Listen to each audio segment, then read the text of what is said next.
Hello students, स्वागत है आप सभी का वोल्कनो आईएएस के इस प्लेटफॉर्म पे। स्टूडेंट्स, अगर हम बात करें हमारे इस लेक्चर की, तो ये डेली करंट अफेयर्स का जो डिस्कशन लेक्चर है, जिसके अंदर हम कोई न्यूज़पेपर के अंदर कोई भी इम्पोर्टेंट न्यूज़ होती है, उसका प्रीलिम्स के पॉइंट ऑफ व्यू से क्या क्या इंपॉर्टेंट फैक्ट्स हैं उनको हम यहाँ पे डिस्कस करते हैं। तो स्टूडेंट्स, आज का जो करंट अफेयर का जो डिस्कशन है उसे स्टार्ट करते हैं। एंड यूपीएससी प्रीलिम्स के लिए स्टूडेंट्स काफ़ी कम समय बचा है, तो अपना इस समय को अच्छे से यूटिलाइज कीजिए, अच्छे से अपनी पढ़ाई कीजिए, अच्छे से उनको समय पे रिवाइज ज़रूर कीजिए, क्योंकि रिवीजन एक इम्पोर्टेंट पिलर है यूपीएससी की प्रिपरेशन के अंदर। तो अगर हम बात करें स्टूडेंट्स हमारे फर्स्ट टॉपिक की, तो पहला टॉपिक है ईज ऑफ डूइंग बिजनेस के बारे में। अब ये ईज ऑफ डूइंग बिजनेस क्यों न्यूज़ के अंदर आया? बेसिकली जस्टिस कोल के द्वारा एक स्टेटमेंट दिया गया, उनके द्वारा कहा गया कि जो इंसॉल्वेंसी एंड बैंक्रप्सी कोड है, आईबीसी कोड है, उसके द्वारा बेसिकली इंडिया के अंदर जो ईज ऑफ डूइंग बिजनेस है उसको यहाँ पे इम्प्रूव करने में हेल्प मिली है उस कोड की वजह से। अगर हम आईबीसी कोड की बात करें तो स्टूडेंट 2016 के समय में जो हमारी कंपनीज के अंदर जो बैंक्रप्सी की जो प्रॉब्लम्स हुआ करती थी, उन सबको रिजोल्व करने के लिए 2016 के समय में इंसॉल्वेंसी एंड बैंक्रप्सी कोड है उसे इंट्रोड्यूस किया गया। समय समय पे आपको देखने के लिए मिलता है कि आईबीसी कोड के अंदर जो अमेंडमेंट्स हैं वो आपको देखने के लिए मिलते हैं। हर एक सेशन के अंदर गवर्नमेंट के द्वारा प्रपोज किए जाते हैं इसके अंदर अमेंडमेंट। लास्ट अमेंडमेंट 2021 के समय जब एमएसएमई सेक्टर से रिलेटेड इसको इंट्रोड्यूस किया गया था, तो इसके डिफरेंट डिफरेंट जो अमेंडमेंट्स हैं आपको समय समय पे देखने के लिए मिलते हैं। अगर हम बात करें ईज ऑफ डूइंग बिजनेस की, जिसकी बात की गई है रिपोर्ट के अंदर, तो students ease of doing business basically एक रिपोर्ट हुआ करती थी जिसे वर्ल्ड बैंक के द्वारा पब्लिश किया जाता था। ये जो रिपोर्ट है इसको पब्लिश करना स्टार्ट किया गया था 2003 के समय में, पर 2017 एंड 18 की जो रिपोर्ट आई उसके अंदर वर्ल्ड बैंक ने माना कि कुछ डाटा के अंदर कुछ रेगुलेटरीज नहीं थी, कुछ वहाँ पे गलतियाँ हुई हैं रिपोर्ट के अंदर में, जो डाटा जो भी लिया गया उसके अंदर कुछ गलतियाँ हुई हैं। इस वजह से प्रेजेंटली इस रिपोर्ट को डिसकंटिन्यू कर दिया गया है। अगर हम बात करें इस रिपोर्ट के अंदर, इंडिया ने जो अपनी रैंकिंग के अंदर इम्प्रूवमेंट किया था, तो साउथ एशिया, अगर हम बात करें साउथ एशिया और जो डेवलपिंग कंट्रीज़ हैं उसके कैटेगरी के अंदर इंडिया सबसे बेस्ट वे में अपनी जो रैंक है उसके इम्प्रूव करने की कैटेगरी में इंडिया को यहाँ पे स्थान दिया गया था। ये जो रिपोर्ट थी ease of doing business report, ये बिजनेस सेक्टर से रिलेटेड 10 ऐसे पैरामीटर हैं। जैसे आप देखिए कि कोई भी बिजनेस को स्टार्ट करने से पहले जितने भी क्लियरेंस चाहिए, तो उन ऐसे 10 पैरामीटर्स को यहाँ पे रखा गया था कि बिजनेस को स्टार्ट करने से पहले जो 10 पैरामीटर्स की जो ज़रूरत है, ऐसे पैरामीटर्स जिसकी वजह से जो बिजनेस है वो अच्छे वे में किया जा सके, नई नई कंपनियाँ अपना जो प्लांट है या अपना जो बिजनेस है वो स्टार्ट कर सकें। तो इन 10 पैरामीटर्स के ऊपर यहाँ पे जो परफॉर्मेंस है 190 कंट्रीज़ की जो परफॉर्मेंस है उसको चेक किया जाता था। इंडिया ने इस business ease of doing business report के अंदर कंटिन्यू इम्प्रूव किया था। इंडिया की जो लास्ट रैंक इस इंडेक्स के अंदर थी वो 63 थी। पहले इंडिया की रैंक 150 के आसपास आया करती थी, पर 4 और 5 साल के अंदर इंडिया ने इस रैंक के अंदर काफ़ी अच्छी रैंकिंग के अंदर प्रोग्रेस किया था।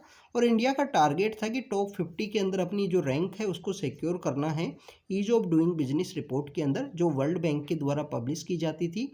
डाटा की इरेगुलरिटीज़ की वजह से इसको डिसकंटिन्यू कर दिया गया वर्ल्ड बैंक के द्वारा। नेक्स्ट टॉपिक की अगर हम बात करें स्टूडेंट्स, इससे रिलेटेड स्टूडेंट्स एक बात और है ईज ऑफ डूइंग बिजनेस से रिलेटेड, इसके जो 10 पैरामीटर्स हुआ करते थे उन पैरामीटर्स से रिलेटेड यूपीएससी ने 2019 का जो पेपर था, 2019 का जो प्रीलिम्स का पेपर था, तो उस प्रीलिम्स के पेपर के अंदर इसके 10 पैरामीटर्स से क्वेश्चन पूछ लिया था। 4 पैरामीटर लिख के दे दिए और वहाँ पूछ लिया गया इसमें से कौन सा पैरामीटर है जो ईज ऑफ डूइंग बिजनेस से रिलेटेड नहीं है, या कौन सा है जो ईज ऑफ डूइंग बिजनेस के अंदर आता है। तो किसी भी रिपोर्ट के जो इम्पोर्टेंट पैरामीटर्स होते हैं जिसके ऊपर रिपोर्ट कैलकुलेट की जाती है, उसको आपको प्रिपेयर करने की ज़रूरत है, क्योंकि यूपीएससी ने 2019 से पहले भी जो डिफरेंट टाइप की जो और रिपोर्ट्स आती हैं उनसे रिलेटेड क्वेश्चंस पूछे हैं। तो इन रिपोर्ट्स को अच्छे वे में प्रिपेयर करना आपकी एक रिस्पॉन्सिबिलिटी है आपका। अगर आपको एग्जाम में अच्छा परफॉर्म करना है तो मैक्सिमम जितनी भी रिपोर्ट न्यूज़ के अंदर आपको देखने के लिए मिले उनको डिटेल में प्रिपेयर कीजिए। अगर हम बात करें स्टूडेंट्स नेक्स्ट टॉपिक की, नेक्स्ट टॉपिक है सुप्रीम कोर्ट के जो जजेज हैं उनके अपॉइंटमेंट से रिलेटेड। अब ये टॉपिक क्यों न्यूज़ के अंदर है, हमारे जो सेंट्रल गवर्नमेंट के द्वारा अप्रूवल किया गया है 5 नए जज हैं जिनको सुप्रीम कोर्ट के जज के रूप में अपॉइंट किया जाएगा। अब जजेज को अपॉइंट कौन करता है उसकी अगर हम बात करें तो हमारे प्रेसिडेंट ऑफ इंडिया के द्वारा जो जज हैं उनको अपॉइंट किया जाता है। बट जो जजों का जो नाम है, जैसा अभी ये 5 नेम है, 5 जो नए जज जिनको अपॉइंट किया जाएगा, ये नाम यहाँ पे सेंड किए गए होंगे। एक कॉलेजियम सिस्टम है हमारे यहाँ पे जजेस के अपॉइंटमेंट से रिलेटेड। अब ये कॉलेजियम सिस्टम है जो तरह तरह के डिफरेंट डिफरेंट टाइप के जजेज अपॉइंटमेंट के जो केसेज हैं, जिनको फर्स्ट जज केस, सेकंड जज केस एंड थर्ड जज केस के रूप में हम जानते हैं, उसके द्वारा ये कॉलेजियम सिस्टम है वो यहाँ पे इवोल्व हुआ है, वो यहाँ पे इस्टेब्लिशमेंट में आया है। स्टूडेंट्स, एक फोर्थ जज केस भी है जब एनजेएसी नाम का जो कॉन्स्टिट्यूशनल अमेंडमेंट एक्ट लाया गया था गवर्नमेंट के द्वारा, नेशनल जुडिशियल अपॉइंटमेंट कमीशन, और 2015 में गवर्नमेंट के द्वारा इसको नल एंड वॉइड डिक्लेयर कर दिया गया, सॉरी सुप्रीम कोर्ट के द्वारा इसको नल एंड वॉइड डिक्लेयर कर दिया गया। तो फोर्थ जज केस भी है। उसके बाद में सुप्रीम कोर्ट ने प्रोमिस किया था कि हम मेमोरेंडम ऑफ प्रोसीजर को लेके आएंगे और यहाँ पे जो कॉलेजियम सिस्टम के अंदर जो जजेस को अपॉइंट किया जाता है उसके लिए हम ट्रांसपेरेंसी का जो सिस्टम है वो यहाँ पे इवोल्व करेंगे। अगर हम बात करें जजेस को अपॉइंट किसके द्वारा किया जाता है, रिकमेंड किया जाता है कॉलेजियम के द्वारा और अपॉइंट किया जाता है प्रेसिडेंट ऑफ इंडिया के द्वारा। प्रेसिडेंट ऑफ इंडिया को ये बेसिकली आर्टिकल 124 के अंदर इस बारे में मेंशन है कि प्रेसिडेंट ऑफ इंडिया के द्वारा अपॉइंट किया जाएगा। क्या जजेस को अपॉइंट करने से रिलेटेड कोई क्वालिफिकेशन है या कोई क्राइटेरिया है? तो कुछ क्राइटेरिया बताया गया है आर्टिकल 124 के अंदर में। बेसिकली क्राइटेरिया ये है कि आप क्या तो जो हाई कोर्ट है उसका जज होने चाहिए, 5 साल तक आप जज रह चुके हो या उससे अधिक भी रह सकते हो। इसके अलावा आप अगर 10 ईयर तक हाई कोर्ट या सुप्रीम कोर्ट के अंदर एडवोकेट हो, या आप डिस्टिंग्विश्ड जूरिस्ट की आपने पोजीशन है वो होल्ड की है। तो स्टूडेंट, डिस्टिंग्विश्ड जूरिस्ट अब कौन है इसके बारे में कोई भी डिफाइन नहीं है और सुप्रीम कोर्ट में आज तक इस कैटेगरी के अंदर किसी भी जज को अपॉइंट नहीं किया गया है। प्रेजेंट समय में अगर हम सुप्रीम कोर्ट के जो जजेज की जो संख्या है उसकी अगर हम बात करें तो 34 टोटल यहाँ पे संख्या है। इन 5 जजेज के अपॉइंटमेंट होते ही सुप्रीम कोर्ट के अंदर टोटल जज हो जाएंगे 32। 2 की वैकेंसी अभी भी बनी हुई है। सुप्रीम कोर्ट के अंदर जो जजेज की जो संख्या है, कितनी जज वहाँ पे होंगे, 50 जज होंगे या इनिशियल फेज के अंदर जो जज हुआ करते थे वो 7 जज ही हुआ करते थे सुप्रीम कोर्ट के अंदर। आज देखिए कि 34 जो संख्या है। तो ये जो टोटल नंबर ऑफ जज हैं सुप्रीम कोर्ट के अंदर, ये सेंट्रल गवर्नमेंट के पास पावर है, वो ही ये नंबर्स को इंक्रीज कर सकती है। ये कम्प्लीटली सेंट्रल गवर्नमेंट की अथॉरिटी के अंडर में ये आता है। स्टूडेंट्स, अगर यहाँ पे हम कॉलेजियम सिस्टम की बात करें, 1 CGI हमारे जो चीफ जस्टिस ऑफ इंडिया हैं एंड 4 जो सीनियर मोस्ट जज हैं उनका यहाँ पे कॉलेजियम सिस्टम होता है। उनके द्वारा कोई नेम है वो प्रपोज किया जाता है। अब नेम भी आपको पता होना चाहिए कि 2 जज अगर किसी नाम को यहाँ पे रिजेक्ट कर देते हैं, इस नाम को बेसिकली रिकमेंड नहीं किया जाएगा, तो उनका नाम यहाँ पे सेंटर की जो लिस्ट होती है उसके अंदर नहीं जाता है। ये भी आपको पता होना चाहिए। तो 4:1 से जो नाम है वो यहाँ पे प्रपोज होना चाहिए कि 4 लोग मिनिमम एग्री होने चाहिए उस नेम के लिए जिस जज को अपॉइंट किया जाना है। नेक्स्ट टॉपिक की अगर हम बात करें, नेक्स्ट टॉपिक है स्टूडेंट्स ग्रेट इंडियन बस्टर्ड के बारे में। अब ये ग्रेट इंडियन बस्टर्ड काफ़ी बार न्यूज़ के अंदर है। इससे रिलेटेड हमने जो इन्वायरमेंट की इंपॉर्टेंट स्पीसीज़ को कवर किया है उसके अंदर भी इसके बारे में एक्सप्लेन किया है। अब ग्रेट इंडियन बस्टर्ड को न्यूज़ के अंदर इस वजह से है स्टूडेंट्स, इनकी जो संख्या है 150 के आसपास इनके टोटल नंबर ऑफ ये जो ग्रेट इंडियन बस्टर्ड हैं वो बचे हैं। अब इन 150 ग्रेट इंडियन बस्टर्ड की जो डेथ की जो न्यूज़ है वो आती है। डेथ की न्यूज़ इस वजह से आती है, जो हमारा डेजर्ट का एरिया है राजस्थान के अंदर जो डेजर्ट का एरिया है वहाँ पे बेसिकली जो ट्रांसमिशन की जो लाइन है, जो पावर की जो लाइन है वो वहाँ से क्रॉस हो रही हैं और उन ट्रांसमिशन लाइंस के यहाँ इनका कोलिजन होता है। जब ये ग्रेट इंडियन बस्टर्ड यहाँ पे हवा के अंदर फ्लाई करते हैं तो इनके कोलिजन होने की वजह से स्टूडेंट देखने के लिए मिलता है कि यहाँ पे बेसिकली डेथ हो जाती है काफ़ी सारे जो ग्रेट इंडियन बस्टर्ड्स हैं उनकी। तो सुप्रीम कोर्ट के द्वारा समय समय पर जो ministry of new and renewable energy है या मिनिस्ट्री ऑफ पावर है, इन सबको रिकमेंड किया गया है कि आप ग्रेट इंडियन बस्टर्ड को प्रोटेक्ट करने के लिए कुछ कीजिए। 2019 के समय कहा गया था कि आप डिफ्लेक्टर लगाइए, जो ये लाइन्स हैं यहाँ पे डिफ्लेक्टर लगाइए, जिसकी वजह से ग्रेट इंडियन बस्टर्ड का लाइन्स के साथ में कोलिजन ना हो और उनकी डेथ ना हो, क्योंकि उसको प्रोटेक्ट करके रखना हमारी एक रिस्पॉन्सिबिलिटी है। अगर हम बात करें ग्रेट इंडियन बस्टर्ड की, तो students great Indian bustard basically grassland और ड्राई इकोसिस्टम है या सेमी ड्राई का जो इकोसिस्टम है उसके अंदर ये पाए जाते हैं।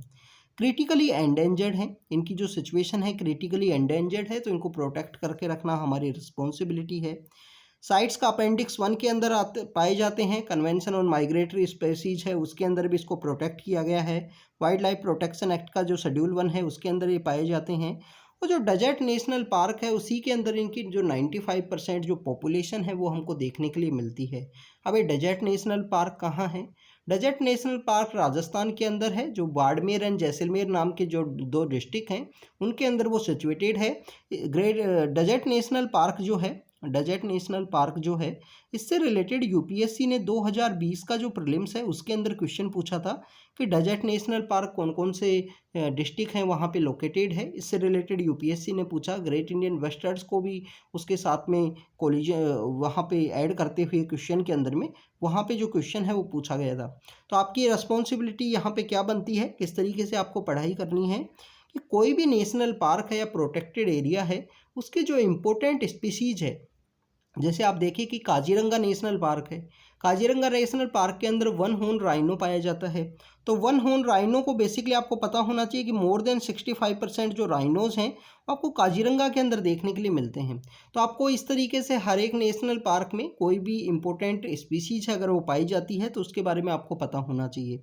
तो राजस्थान का स्टेट बर्ड भी है जो गोडावन है, जो ग्रेट इंडियन बस्टर्ड है, उसको राजस्थान का स्टेट बर्ड भी माना गया है और हाईली इसको प्रोटेक्ट रखा गया है। तो स्टूडेंट्स यहाँ पे सुप्रीम कोर्ट के द्वारा कहा गया है ministry of new and renewable energy को, क्योंकि सोलार के भी काफ़ी अच्छे जो हमको जो पार्क हैं वो देखने के लिए मिलते हैं डेजर्ट एरिया में। क्योंकि आप देखिए कि डेजर्ट एरिया को जो सोलार एनर्जी के रूप में यहाँ पे हब के रूप में डेवलप करने की कोशिश की गई है। क्योंकि राजस्थान के अंदर जो जोधपुर है, जोधपुर के पास एक जगह है बाडला। बाडला में इंडिया का लार्जेस्ट जो सोलार पार्क है वो सिचुएटेड है, ये आपको पता होना चाहिए। एक सेम ऐसा ही जो सोलार का जो पार्क है या सोलार का जो स्टेशन है वो कर्नाटक के अंदर भी सिचुएटेड है, उसके बारे में भी आपको पता होना चाहिए।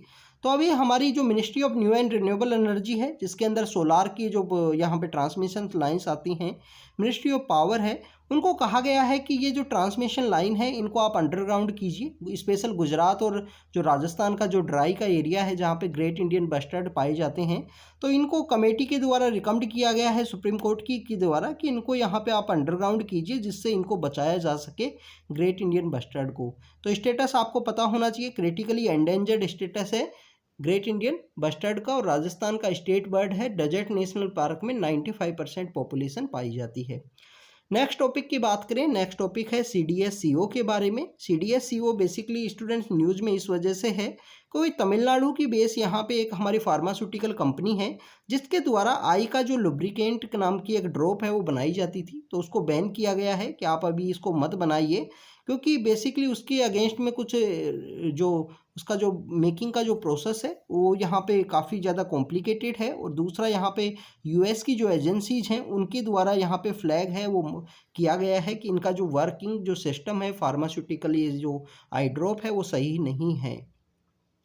अगर हम बात करें स्टूडेंट्स, इंडियन फार्मास्यूटिकल इंडस्ट्री काफ़ी अच्छी इंडस्ट्री है। उसका वर्ल्ड के अंदर जो अगर हम अगर जेनरिक जो मेडिसिन है या मेडिसिन सेक्टर जो हम स्पेशल अफ्रीका के अंदर ट्रांसपोर्ट करते हैं, इसके रिलेटेड कुछ केसेज अभी रिसेंटली सामने आए थे। कुछ जो कोल्ड सिरप है, जो कफ सिरप नाम की जो यहाँ पे सिरप है, उससे रिलेटेड काफ़ी सारे कजाकिस्तान के अंदर और गैम्बिया के अंदर जो डेथ है वो देखने के लिए मिली थी। इसकी वजह से हमारी फार्मास्यूटिकल इंडस्ट्री से रिलेटेड कुछ कंसर्न्स हैं वो रेज हुए हैं। CDS-CO की अगर हम बात करें, जो ड्रग एंड कॉस्मेटिक एक्ट है 1940 का जो ड्रग एंड कॉस्मेटिक एक्ट है और 1945 में दोबारा से ये कुछ एक्ट्स हैं वो लाए गए, तो उन एक्ट्स को यहाँ पे रेगुलेट करना कि वो किया जाता है CDS-CO के द्वारा, central drug standard control organisation. अब ये कौन सी मिनिस्ट्री के अंदर में आती है? Ministry of health and family welfare के अंदर इनको ये आती हैं। यहाँ पे नेशनल रेगुलेटरी अथॉरिटी के द्वारा इनके द्वारा जो रेगुलेट किया जाता है फार्मास्यूटिकल इंडस्ट्री को, ड्रग को किस तरीके से बनाना है, किसी भी ड्रग का अगर अप्रूवल देना है तो इनके द्वारा ही दिया जाता है। ड्रग के लिए जो क्लिनिकल ट्रायल्स हैं वो कंडक्ट कहाँ करने हैं, किनके साथ करने हैं, CDS-CO के द्वारा ही वो अप्रूवल दिए जाते हैं। इसके अलावा स्टूडेंट्स यहाँ पे लेइंग डाउन द जो स्टैंडर्ड है, ड्रग का क्या स्टैंडर्ड होना चाहिए वो भी CDS-CO के द्वारा डिसाइड किया जाता है। और अगर हम बात करें यहाँ पे कि कंट्रोल करना है क्वालिटी ऑफ, यहाँ पे जो ड्रग के अंदर क्या क्या क्वालिटी आपको मेंशन करनी है, कौन से कंट्री के अंदर इसको इंपोर्ट करना है, एक्सपोर्ट करना है, उससे रिलेटेड जो बातें हैं ये भी CDS-CO के द्वारा ही डिसाइड की जाती हैं। तो स्टूडेंट्स ये CDS-CO के बारे में था, आपको इसके बारे में पता होना चाहिए। Central drug standard control organisation, हमारे फार्मास्यूटिकल इंडस्ट्री से रिलेटेड एक पर्सन है दिनेश ठाकुर, उनके बारे में आप ज़रूर कहीं ना कहीं रीड करना, न्यूज़ में रीड करना या उनके इंटरव्यू देखना। वो हमारी इंडियन फार्मास्यूटिकल इंडस्ट्री में जो भी अनएथिकल प्रैक्टिस की जाती हैं उनसे रिलेटेड उन्होंने काफ़ी सारी बुक्स लिखी हैं। आप उनका नेम है वो एथिक्स के पेपर के अंदर, GS के आंसर्स के अंदर कहीं ना कहीं कोट कर सकते हो। पर्सन का नेम है दिनेश ठाकुर, आप ज़रूर उनके बारे में रीड करना स्टूडेंट्स, काफ़ी इंपॉर्टेंट पर्सन है। इंडियन फार्मास्यूटिकल के अंदर जो अनएथिकल प्रैक्टिस कंडक्ट की जाती हैं उसके अगेंस्ट में वो कंटिन्यू लिखते रहते हैं, उनकी बुक्स भी आपको देखने के लिए मिलती हैं। तो स्टूडेंट्स ये आज का हमारा करंट अफेयर का डिस्कशन था। हमने CDS-CO central drug standard control organisation के बारे में डिस्कस किया, हमने ग्रेट इंडियन बस्टर्ड के बारे में डिस्कस किया जिसका IUCN स्टेटस क्रिटिकली एंडेंजर्ड है, राजस्थान का स्टेट बर्ड है, डेजर्ट नेशनल पार्क के अंदर पाया जाता है। हमने सुप्रीम कोर्ट के जो जज हैं उनका अपॉइंटमेंट के बारे में डिस्कस किया और ease of doing business report के बारे में डिस्कस किया जिसको डिसकंटिन्यू कर दिया गया है डाटा में इरेगुलरिटीज़ पाए जाने के बाद से वर्ल्ड बैंक के द्वारा। तो स्टूडेंट्स ये बेसिकली करंट अफेयर का डिस्कशन था, कंटिन्यू आपको इसी तरीके से अपडेट करते रहेंगे। इन करंट अफेयर्स को रेगुलरली वे में रीड और रिवाइज करते रहिए स्टूडेंट्स, क्योंकि रिवीजन एक इंपॉर्टेंट पिलर है और रिवीजन अगर आप नहीं करोगे तो आप भूल जाओगे, कोई भी चीज़ अगर आपने टॉपिक रीड किया है तो उसको आप भूल जाओगे। तो 2x की स्पीड से यूट्यूब पे आप कंटिन्यू इनको रिवाइज ज़रूर कीजिए, जो पुराने दिसंबर के, नवंबर मंथ के, इवन जनवरी के जो करंट अफेयर्स अपडेट किए हैं डेली, उनको भी आप रिवाइज कर सकते हो। तो students thank you, students thank you very much.